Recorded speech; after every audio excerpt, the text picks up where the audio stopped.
How old are you now? 38. 38. Well, you're getting up there. Well, now you're not a kid anymore. Well, youth is over, that somebody told me. Yeah. You're turning 90 this year. The festival had its 60th anniversary last year. What does it feel like to look at, those are some big round numbers.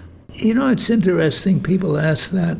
In my body, I feel 90 years old, but in my head, I don't feel that way. I mean, I'm still totally active in what we're doing. And I've just checked the books. We're a few hundred tickets behind last year. So I got to sit with my people and say, how can we make up? Is it the cost? Was it the weather that it rained last year? You know, and we're sold and we're doing okay. We had a nice week last week, but at the same time, I'm a little concerned, you know, so we got to figure out what we're going to do. But at this point, the difference is that I don't care that much about the business.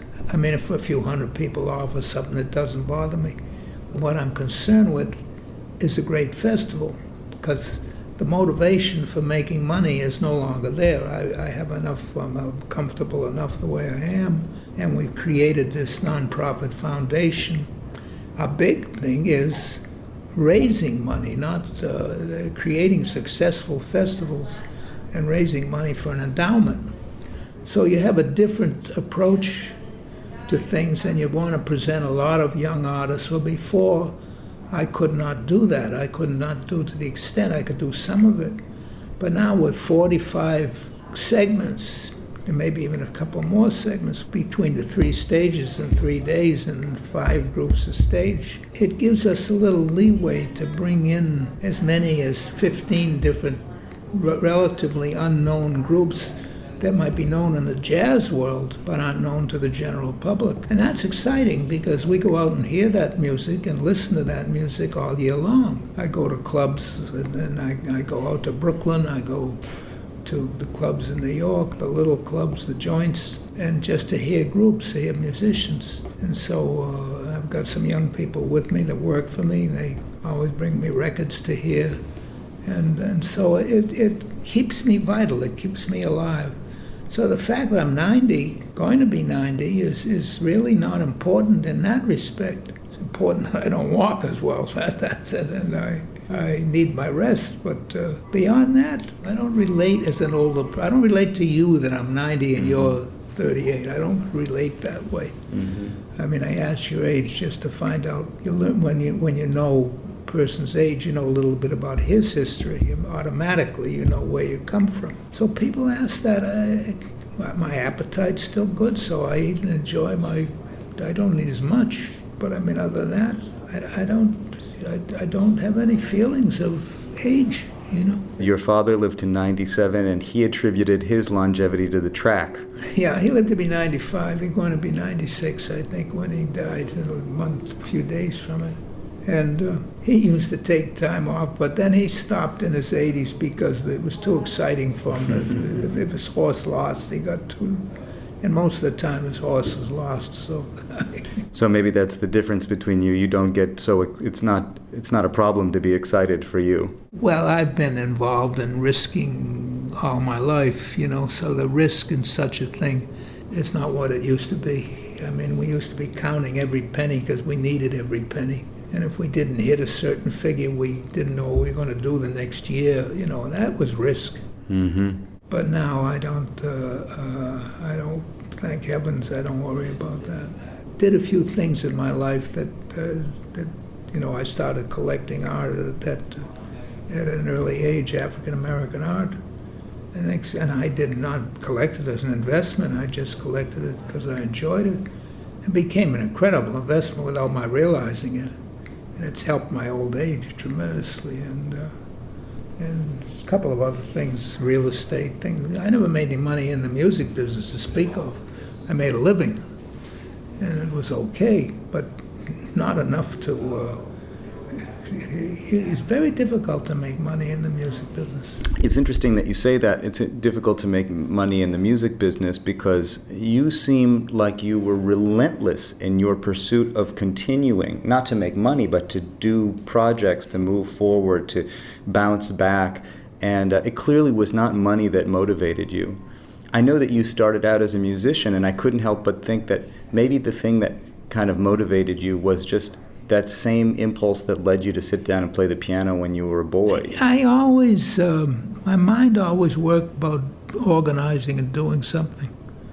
And even when I was a kid, I had a band when I was 13, 14, and I called the other kids in the neighborhood, or even in other neighborhoods. They came from Brookline, and I lived in Newton.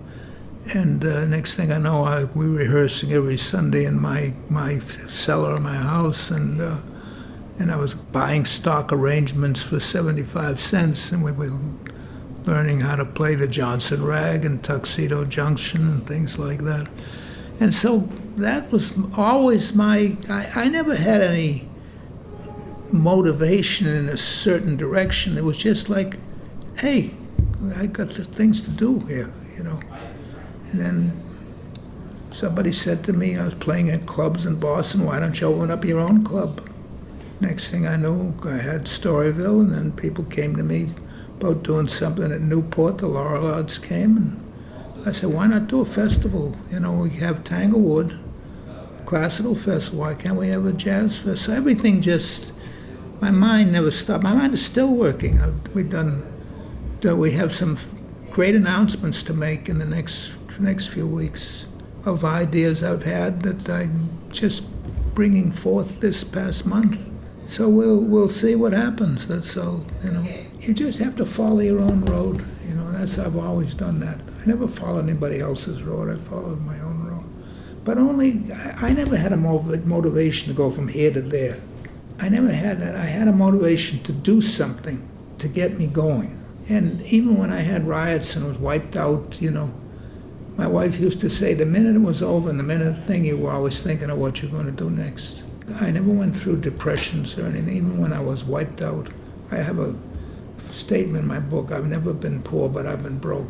I'm proud of what I've done. At the same time, my lawyer, Elliot Hoffman, would say, but George, you do not know how important you are. Mm-hmm. Because I couldn't stop to think about how important I was. I was too busy thinking of what to do. And to this day, I know how important we are, but I don't think of it that way. And I've been so honored this year, I couldn't imagine not being aware of it.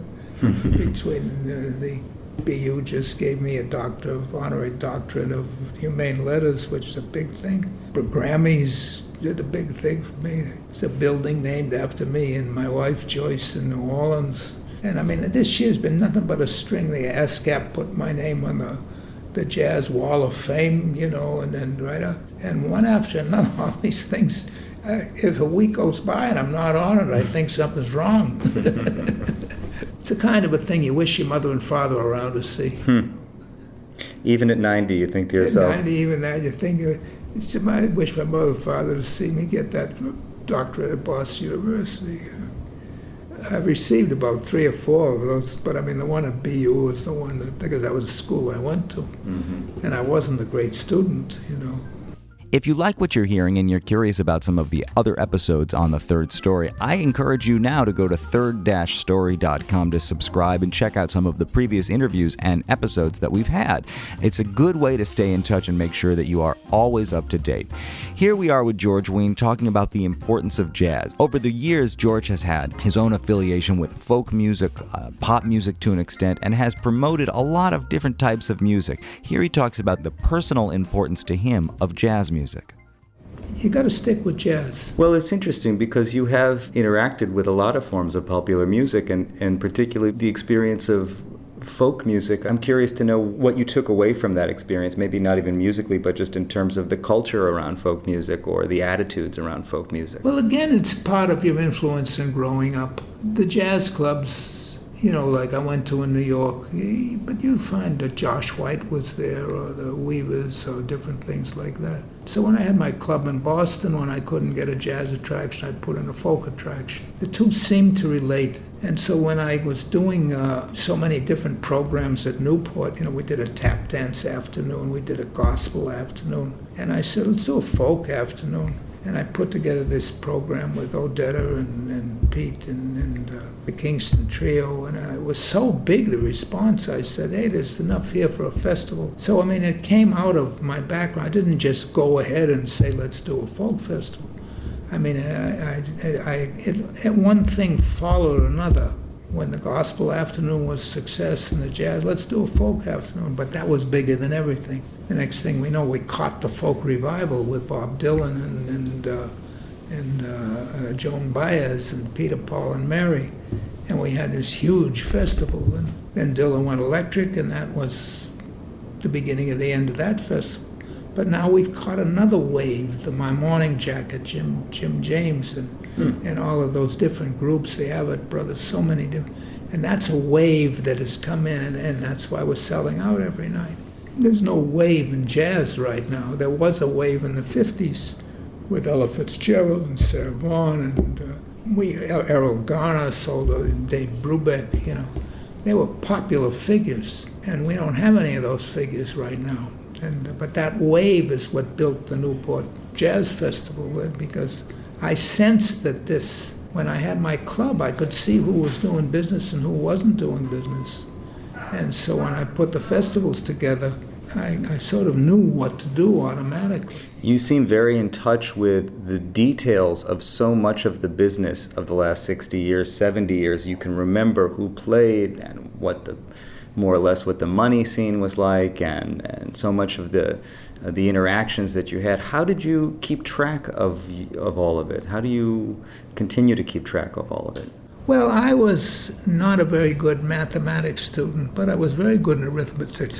So I think I could add up what my budget was and what we had to take in to meet the budget. But I was never a good businessman because I never knew how to have cash flow and all those different things that you learn about in business school, because I never went to business school. I went to liberal arts. So maybe if I'd have known a little bit more about business, I might have been in better shape than I ended up. But arithmetic I knew, and I was very good at arithmetic. You know, in fact, when computers came out, I was still adding up long columns faster than the computer could do. But I was never a good math student. I was not good at mathematics.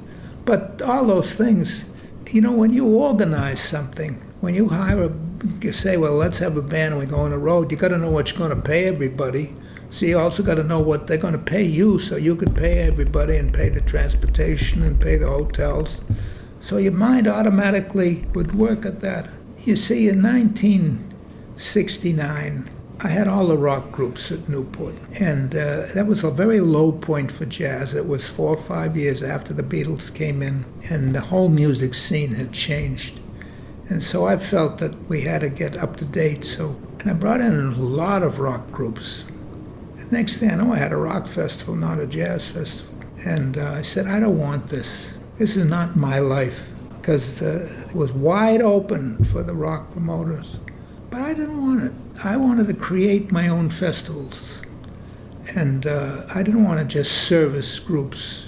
You made much more money just servicing groups that were selling huge tickets. You know, you put the name in the paper or whatever. Now you don't even need the name in the paper. You just put it on the website, and the next thing you know, you're selling 20, 30, 40,000 tickets. You know, that's a different world.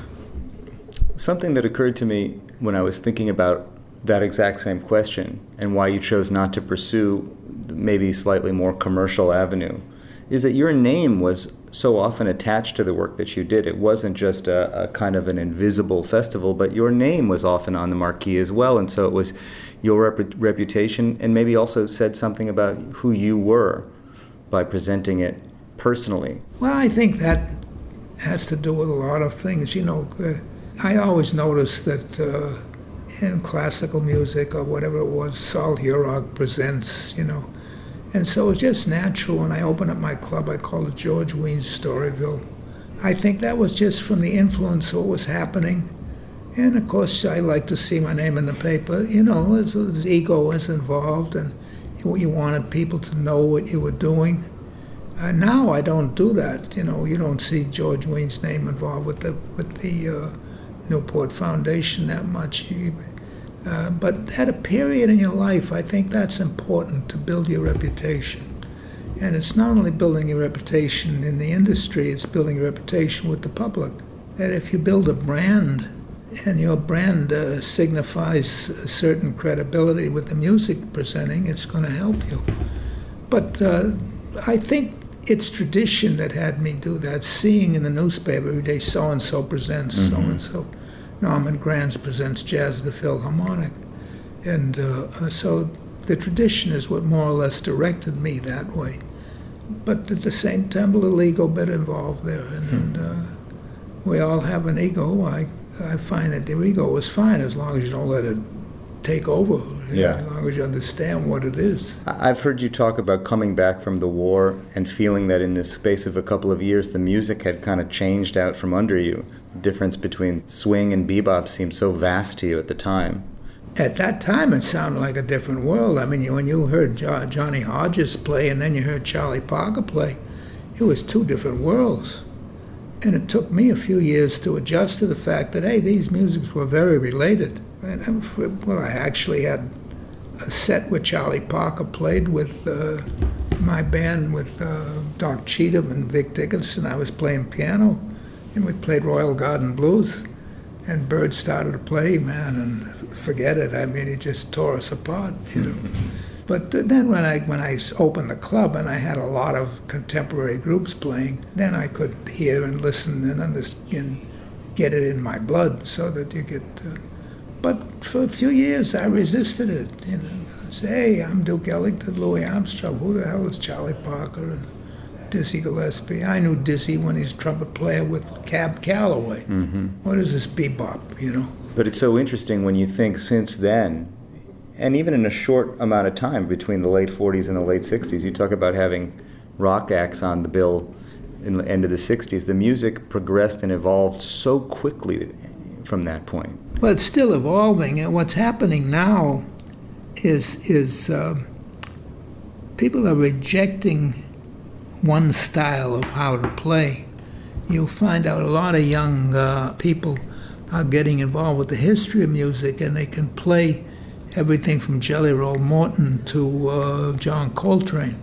And you have a piano player like, say, Jason Moran or Aaron Deal, or you have a clarinet player like a Nat Cohen, or people like Scott Robinson. These are musicians that are contemporary, that understand the totality of the music and are developing their own voice. I can't even say their own style, but their own voice. And I think that's the direction jazz is going, because these kids come out of an academic jazz background. They go to school to learn about jazz. The jazz, right up through the bebop era, it wasn't, they knew how to play and they studied music, but they didn't study jazz per se. They had lessons on their instrument, they learned about harmony, but they developed, it was all from swing right through bebop. There was a lot of folk music involved. Not folk music, but the folk element was in their playing. It came out of the streets. It came out of the countryside, you know, whatever it was. Now it comes out of the schools, and so out of all these thousands of kids that graduate every year, there's got to be a few geniuses. So we have to find the geniuses that can communicate to the public and still be playing their music. Do you think that there are more or less the same number of geniuses per player today as there were in the heyday, or what we would say the first 50 to 80 years of the music?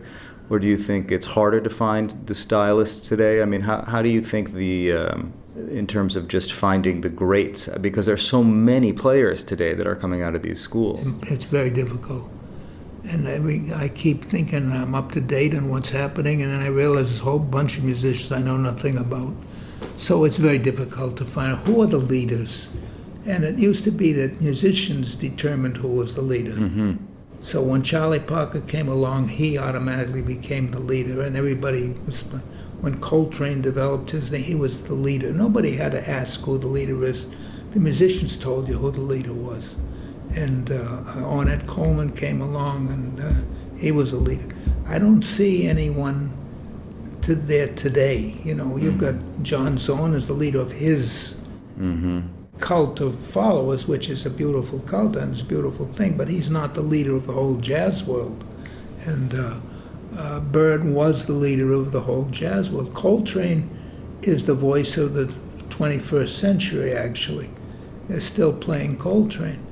And he's replaced Bird as the voice. So where is it going? I don't know, but the musicians are still playing. As long as they're playing, as long as they're searching, it's fun to listen. George Wein talking about 20th century music enduring into the 21st century. Speaking of the 21st century, I know I've been encouraging you to sign up on the website, third-story.com. However, if you are a truly 21st century kind of person, here's a truly 21st century solution for you. You can follow me on Twitter at Leo Sidran, where you can catch up-to-the-moment updates on what's happening on the ground and in my head. And now back to the conversation with George Wein, in which he explains the significance of jazz festivals and how they impact the greater musical community throughout the year. By connecting with me on Twitter, of course, you can contact me directly as well. Let me know, what do you think? What's your experience with music festivals? Have you been to the Newport Jazz Festival? What do you think about George's take on the importance of music festivals and the influence that they've had over the years? As somebody who started in the club business and then developed the festival business, you've seen it both ways. You've seen what it's like to have to bring in 100 people into a room on a Tuesday night because it's Tuesday night and you've got to open again tomorrow. And you've also seen what it's like to try to collect thousands of people into a shared experience. How are they related? You know, for example, one of the things I've been thinking about is the festivals are so wonderful because they bring in a collection of people together. You can see a lot of music. But I wonder if it turns people into lifetime jazz fans if they have an experience in a festival, or if they get together for a weekend and they hear music and then they go home and they go to the festival again next year. You know, I wonder if it's the same kind of fan. I always said festivals were basically public relations for jazz. That was what I always said, and it did. And I mean, how many people live in Newport that are jazz fans? But so people come from all over to Newport, but what it does, they go back home and there's not much jazz in their towns. So maybe festivals are what they, but then when they come to New York, they go to a jazz club. When you talk about clubs and 100 people on a Tuesday night, I would have Duke Ellington or Louis Armstrong or any of the greatest people in the world and have 40, 50 people. I go in clubs now where people don't even know who's playing there, and they're full. Because people come to New York, tourists come to New York, and they go to a jazz club the way when you go to Spain, you go to hear flamenco music. It's good. It's good. Clubs, that's why you have a lot of jazz. Do you know there's about 1,000 nights of jazz a month in the New York area? Did you just check the Hot House or the jazz community papers, and you'll see every night 20, 30 places to go hear jazz. A lot of places the musicians are working for the door, they're working for nothing. They're young people that want to be heard, they want to practice, they want to develop them, and they're playing somewhere. I wonder if you've noticed any change in the kinds of people who are playing the music today. It really was primarily an African-American music when it started. It's a good question because I always answer it. I think there's a lot of middle-class kids that don't want to work for a living go into music. Their parents are relatively successful in a small way or a big way. It doesn't make any difference. And they don't want to go, they don't want to be doctors, they don't want to be lawyers. Some of them want to be cooks. Have you noticed how many young people take up cooking or cuisine and want to be chefs? So when I grew up, nobody wanted to be a chef. They want to be a doctor or a lawyer or go into business. And nowadays, they want to play music. And they think they don't have to work for a living. Believe me, you have to work. So, no, it's different. It's more of a middle-class music than it was. And because there's still music from the African Americans, but hey, they make more money playing funk music and soul music. You get a job in one of those big bands that go out with, say, Beyonce or just any one of you're making a good year's pay. You build your own group and you go out and you can play and you're making much more money than the jazz players. You know, I have not heard anybody say that, but you're absolutely right. So many of those bands, Beyonce's band, even Justin Timberlake, who's a white entertainer, he has a very black band. So maybe some of the great black players today are choosing to be in what the equivalent of a big band would be today, a pop band that allows them to play and avoid the broke life of a jazz musician. Well, you go where the money is. Hey, they need the money. These kids don't have any money. They don't play basketball, they don't play football, they play music. So where's the money in the music, you know? I think a lot has been made about the relationship between blacks and Jews in the 20th century in shaping popular music and popular culture. You, I think, wore that very close to home. You became part of a black family as well and grew up in a Jewish family. What drew you to black culture? Well, when I became interested in music, my heroes were all Duke Ellington, and I was more attracted to Duke and Louis, but I love Benny Goodman as well. But see, Teddy Wilson and Lionel Hampton were with Benny, and that was very interesting to me. And so I think that what drew me to black culture was jazz, no question about it. I mean, there's no question about it that it was. But even my father, he liked the great black face, but he was black and so, but he wore one of the great vaudeville performers, and he liked them. So in my house, there was always a concern for black music to a degree, and not jazz necessarily, but and then with sports, Jesse Owens, Joe Louis. We rooted for Joe Louis, you know, to win. I was a big rooter for Joe Louis. So black culture, and then I got involved in you know, in New York when I came down. I got involved with a lot of the left-wing communists, you know, and I write about it in my book. And they taught me a lot.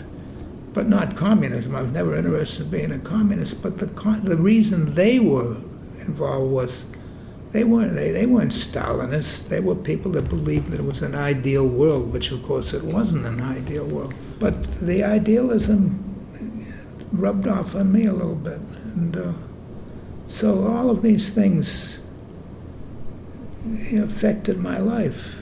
And but then Pete Seeger was a big influence in my life, and a good friend, you know. So these people that were idealists, I had that little mixture. I knew I could exercise my ideals, you know, if I could be a success in what I was doing, which is what I'm doing now, you know. So with the foundation. In the foundation, with my personal life, you know. So, and I've sort of done that all my life, you know, in my way. It's like the young kids that did Woodstock. They knew what was happening. They put on a thing. That's what an entrepreneur does. That's what a producer does. They catch the wave of what's going, and then they say, I want to do this. Next thing you know, they've created something big. The kids that do Bonnaroo, they worked in New Orleans. They worked for Quint Davis. Next thing, they went and built their own festival in the woods, and made millions of dollars, you know. And so good luck to them, you know. And do you feel a sense of responsibility, or almost like the kind of the godfather figure, looking at all of these other festivals that have kind of grown out of the spirit of Newport and New Orleans? Well, when I received, there were two occasions when you go to the Grammys. And one of them, they give you the award, and the other one, they just mention you at the Grammys. And I was going to make a speech, but I didn't. And the next night, LL Cool J, when he introduced me, said exactly what I was thinking of saying. I didn't want to claim it myself, that from Newport, everything that's happened since developed from the Newport and the Newport Folk Festival and New Orleans Jazz and Heritage Festival. They mentioned Bonnaroo and Coachella.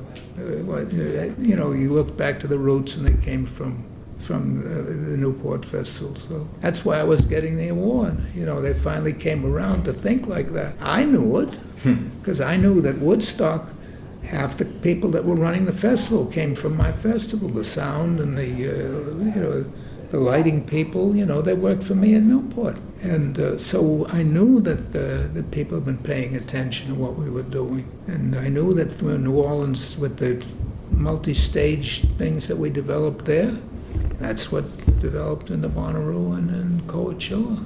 So I'm proud of that, but I didn't think of that while I was doing them. It wasn't, we were just busy, could we finish this year and do next year? That's what we had in mind. We weren't following a pattern or a book. Mm-hmm. One of the interesting things you talk about with Woodstock is that they understood how to sort of tap into the cultural zeitgeist, but they couldn't figure out how to make any money at it because they were so overwhelmed with people, and this kind of coincided with this tendency among young people to want to receive music for free and not pay for it.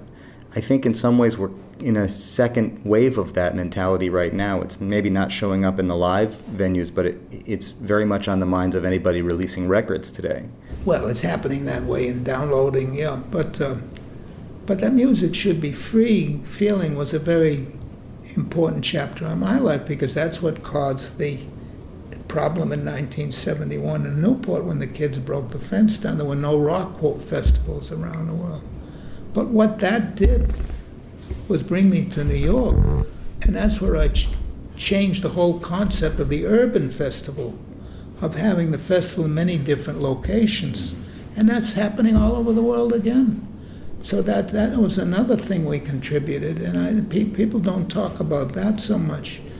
But there were no urban festivals where you'd have 4 or 5 different. When we came to New York, I taught Carnegie Hall and Philharmonic Hall. That was before it was Avery Fish Hall. It is staying open an extra week while I did concerts at both places. And then I did things on the Hudson River, and I did things at Radio City Music Hall. I did dances in ballrooms at hotels. I did big one-night things at Yankee Stadium.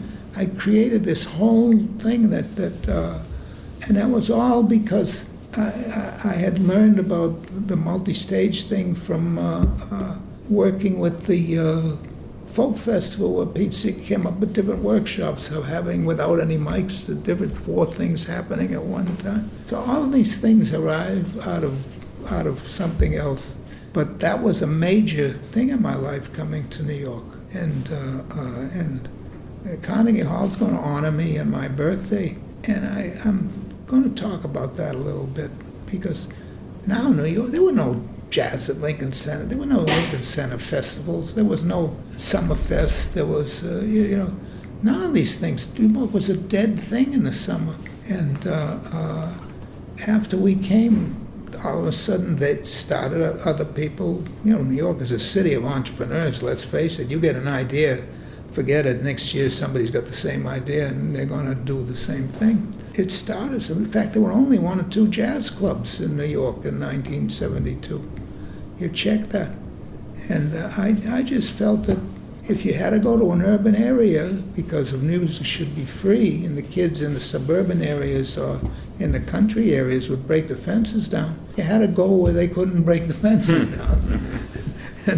and you had to go to an urban area. Why not go to New York instead of another city? And I was living in New York at the time, and I always liked New York for that respect. If you had an idea, there was no colonialism to the place.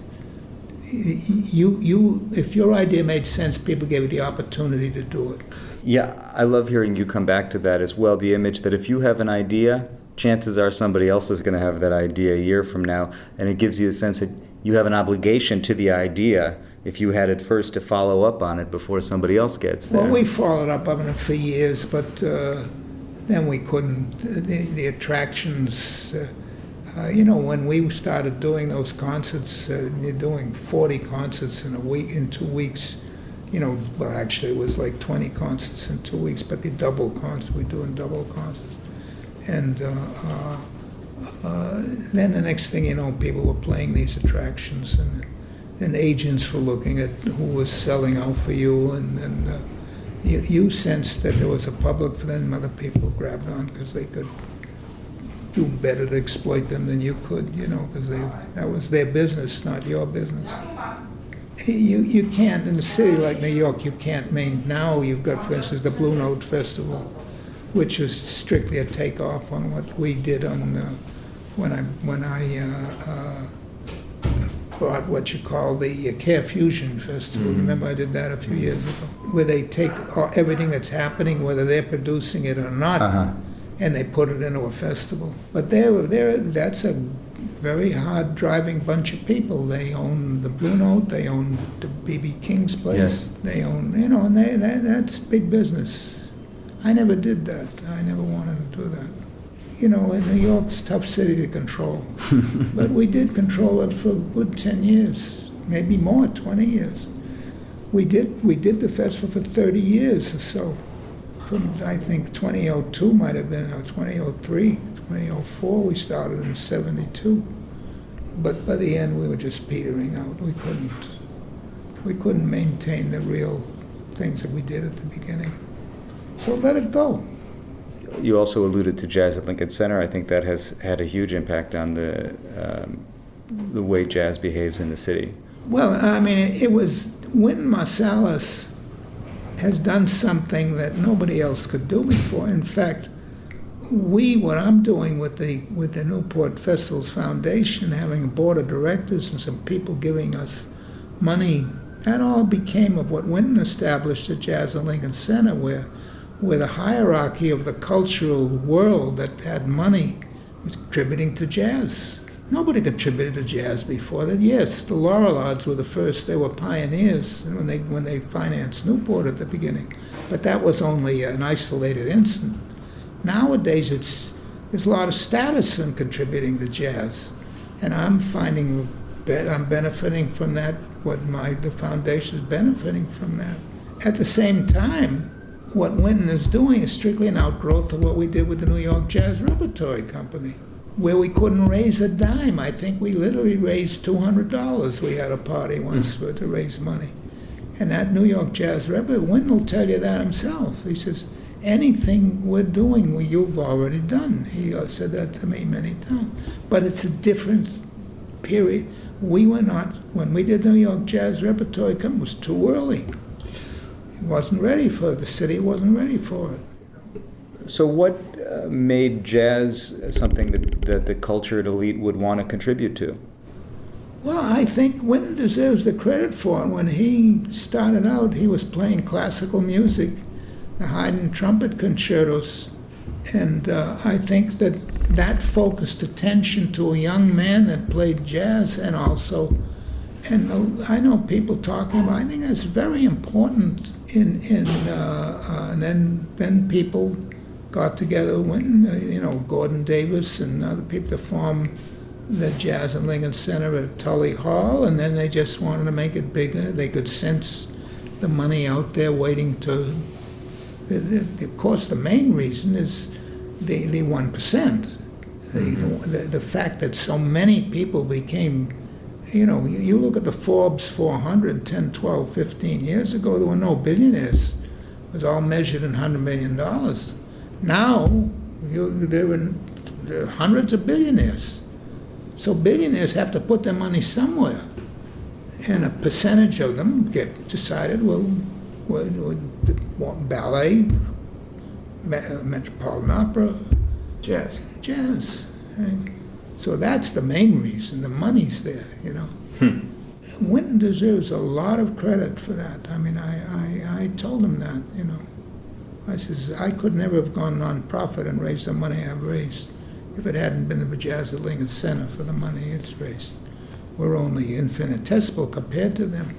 But it's millions of dollars, not hundreds. They've raised hundreds of millions of dollars. I've raised millions of dollars, And once more with feeling. If you like this interview and you'd like to let other people know about it, I encourage you to go to iTunes right now and subscribe to the Third Story podcast. If you're already a subscriber, may I suggest leaving a review? It's incredible how these reviews on the iTunes Music Store actually have an impact on other people finding the show and taking it seriously. Speaking of being taken seriously, I'm talking today with George Wein. This is a serious guy, somebody who influenced and affected the way music is presented presented all over the world. A lot of his contributions to festival management and festival presentation have really had a lasting impact on the music all over the world. In addition, he has managed to maintain a career as a piano player. Here we talk a little bit about how he managed that delicate balance of playing music in his own right and also supporting some of the great players of his day. Without any further interruption, here's the final segment of my conversation with George Wein.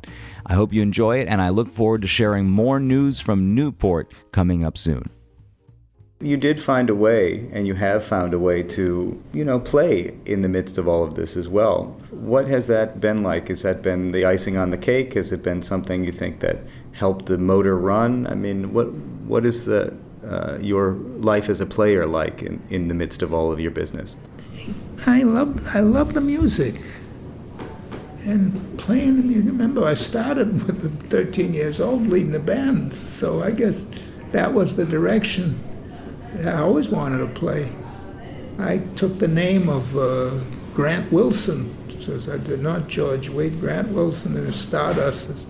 So I guess I used to dream of playing in ballrooms and things like that, and when you're a kid, So, hey, the dream takes different directions as you get older. And then I found out that I could play well enough that when I had good musicians, I didn't hang them up, and then I could enjoy myself. And I found the next thing I knew that my name was big enough that people would come to me and say, George, why don't you put the band and we can do a tour? And George Wein and the Newport All-Stars. I says, great, so let's do it. But then a couple of times things happened that I had a lot of guts, like with Lester Young coming to this club, and I didn't want him to play in bebop. I wanted him to play swing like he did with Basie. So I put myself to play piano with Lester Young. I mean, you had a lot of chutzpah to do that, you know what I mean? And it worked. Mm-hmm.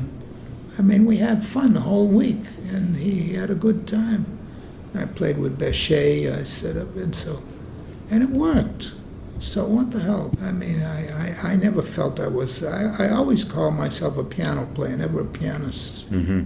But at least I knew what to play when I was playing and not to hang up and not to try to make myself a star, because I wasn't a star. I was just there I knew how to lead a band. I knew how to make my musicians feel good on the stage, and I presented them. I'd like to see more people present musicians like I presented them, I learned that from Duke Ellington, Basie, I followed those people, and I hang out with those people, I learned from them. Do you think being a musician gave you an added sense of how to evaluate or appreciate new musicians and new artists when you saw them? It was a help and a hindrance. I mean, I had to change my standards when I listened to a lot of young musicians, because they aren't interested in some of the things that I was interested in. They don't know any songs, I mean, to this day, I was talking to Ken Poplawski, and when they do these are not young kids, but on the ship, when they want to do jam sessions, a lot of the musicians, veterans, they don't know any songs. And we used to learn songs and could improvise on different songs, and but now you got young people like a Bria Kongberg. I played a gig with her. I said, what songs? She brought out a sheet of songs like this. I said, don't worry about it, we'll have no problem. and Nat Cohen, they just have a song once and they can play it, But a lot of young players, they're not interested in that. And so I have to adjust my feelings to what they're doing. And so I listen for one thing, not whether it's something that is my music or what is the artistry behind what these young people are doing? And you can recognize artistry. When you hear Ambrose playing, he's an artist. And see, what I did when I was working one time at Dizzy's Club, I invited Rudresh, Miguel, and Ambrose to come each night and play with us. And they came to play, which that wouldn't have happened years ago. And we'd play one or two. I'd always take a number that I felt they could play modally on, like what is this thing called Love or something like that. And I went to pay them. They wouldn't take any money from me. Can you imagine that? Young musicians, I wanted to give them like $150 to come and play in a couple of numbers, and they wouldn't take it. And I was very impressed by that, you know.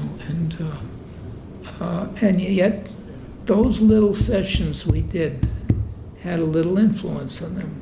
And now I use them on the festivals, and they play all over the world, and they're friends. So the small gestures actually contribute to the way you think about them as artists and whether or not they're going to be good to work with. Well, I mean, I don't want to influence their music because that's their life. I mean, I was just pleased when Rudrish did an article in an interview in Downbeat. I had told him, I said, Rudrish, blowing is not enough. You have to be creative. Get another horn. And he got another horn into the album. It's one of the albums of the year. But he wanted to play with a quartet. I said, no. He said, well, but I'm playing my own songs, but people don't know it. They think you're just blowing. If you get another horn and then you play your melodies, people know they're your melodies. Amir El-Safar, I will go to hear him, and he's a wonderful trumpet player. But he was another trumpet player. Then he sang with a Middle Eastern feeling, and he's from Iraq, you know, his parents are from Iraq. So I said to him, I said, Amir, why don't you try to get the feeling in your playing that you do in your singing? Because I can't tell them how to play, but I mean, maybe make a suggestion. So he's told me he went right home and started to listen to his singing. He made an album and it became one of the albums of the year. You know, that makes me feel good. You know, that because I haven't told them that they had to do this, I had to do that. It's just listening to their own playing and making some suggestion in relationship to what they're doing. They either pick up on it or they don't, you know. But you can't say, oh, you got to play ragtime, you got to play swing, you got to play this, you got to play bebop, you got to play. You can't do that with a musician. You got to play more songs. You can't tell. All you can do is make suggestion in relationship to what they're doing. And if they pick up on it, it helps them, good. If it doesn't, so you haven't hurt anybody, you know. There's that moment in 1956 when Paul Gonsalves played that long, notorious solo. You feel that might be the moment also that changed other musicians' perception of how long they can play. I dreamed that up. I don't know. I thought about that. I was writing a book. I said, maybe. Before that, people didn't play 27 choruses. And after that, they all want to play as long as they could play. They couldn't take the horn out of their mouth, as John Coltrane, and as Miles said to John Coltrane, why don't you try taking the horn out of your mouth when John says, I never could stop playing when I start playing. No, it's interesting. And I read that you said, you saw Stan Getz play at length at a jam session, but he never would have played more than a few choruses, and even in the club. Oh, well, I caught him one night at an after-hour session when he was just playing, and he played for about 10 minutes, one solo, just kept playing. The ideas kept flowing out, you know. That was a different kind of music. Stan Getz was a remarkable musician, you know, but they were all remarkable. They all have their own style. And Stan was so influenced by Lester Young, but he had his own thing. But you'd go up to Stan's room in a hotel, and he'd have records on next to him. They were Lester Young records. It's another chapter in jazz, the concept of people. You know, hey, what does a musician have in life other than playing his horn? Basically, that's what he wants to do, is play. Lou Tobacco plays with the Newport All-Stars. He's happiest when he's playing with a bass and drum and nothing else, so he can play. That's when he's happy. With me, he has a good time and everything, but he's really happy when he's playing with his own, not even a piano player, just wants a bass and drum so that he can play as long and whatever he wants. That's what they live for. That's their life. It's blowing their horn, man. You know, and so when you say musicians are different from other, they are, because they're their whole life is wrapped up in that and their horn. And boy, I love them for that, because that's where things happen occasionally, you know. A lot of times it can get boring, but when it happens, it is very exciting. I hear you talk about young musicians. You speak about some of them almost like a father or a proud grandfather. I know that you didn't have children of your own, but you are kind of a grandfather or a father figure to so many musicians. Was that part of the thinking? No, anything, but I'm trying to learn from them. I try to learn from the young people around me, because if I didn't learn from them, I might as well quit. You know? I mean, I don't know anything about computers or downloads or things. I have to learn from them. I mean, a few years ago, I didn't know what an email was. Now I send out my own email, but I still don't. I'm learning every day from them. They know music. I got a kid working for me, Costa, who went to New School. He's a natural drummer. You're going to hear from him as the years go on. And they know so much music. I always saying, you got to listen to this group, you got to listen to this, you got to hear this, you got to hear that. Hey, that's why I want them around. And so it keeps me, if I'm 90 years old, it keeps me from trying to think I'm 90 years. I never think of myself as the granddaddy of anybody. I communicate with young, like I communicate with you. I don't talk down to you. Mm-hmm. My big problem is sometimes older people try to tell you that you're wrong. I say, hey, if I'm wrong, let me be wrong. Well, I would imagine that in most rooms that you walk into, you're the oldest guy in the room now. Now, yes, there's a couple of friends I have that are a little older, but not too many, because so many die all the time. Every day I pick up the paper and see somebody I knew pass away, you know, and so I look at the obituaries. It's sad that people pass away, but it's inevitable. We just wait for your turn, that's all. And how do you hope to be remembered? Well, I guess that's why I'm spending so much time trying to get an endowment to keep Newport alive. But personally, on a very intimate basis, at least I affected the lives of the people I knew a little bit. You know, when I go down to New Orleans and I see the building, the George and Joyce Wein Jazz and Heritage Center, that when I first went down there and I was married to Joyce, I couldn't bring her with me because it was against the law, you see. And I see the names out now that right on, that makes me feel good. Maybe we did have an impact. So maybe that's how I'll be remembered. So we'll see. George, thank you so much for taking time today. Well, do me a favor, plug the festival a little bit. Oh, you're down a couple hundred tickets, right? We're going to see if we can get that taken care of. Anything you're really looking forward to at the festival? Any acts or any events that There's a lot of things I'm looking forward to. I mean, some of the people I never heard. I mean, you know, we had Gregory Porter emerge as the time went on. I don't know whether Jose James is in that league or not. I don't know. I'm interested to see. I like his records a little bit, but I want to see what kind of reaction he has with the crowd. But that's on one level, you know. We've played. I'm talking about the more ones that have communicated. John Batiste. He's emerged as a star, and the first time I played him was 3 or 4 years ago, when all I had was 12, 15 minutes to give him a solo piano. And he went on the stage at the casino, and the minute he put his hands on the piano, playing solo, he had the audience. And he played exactly what I asked him to play. What, in the 13 minutes, 14 minutes, right to the minute, and his show was complete. He knew.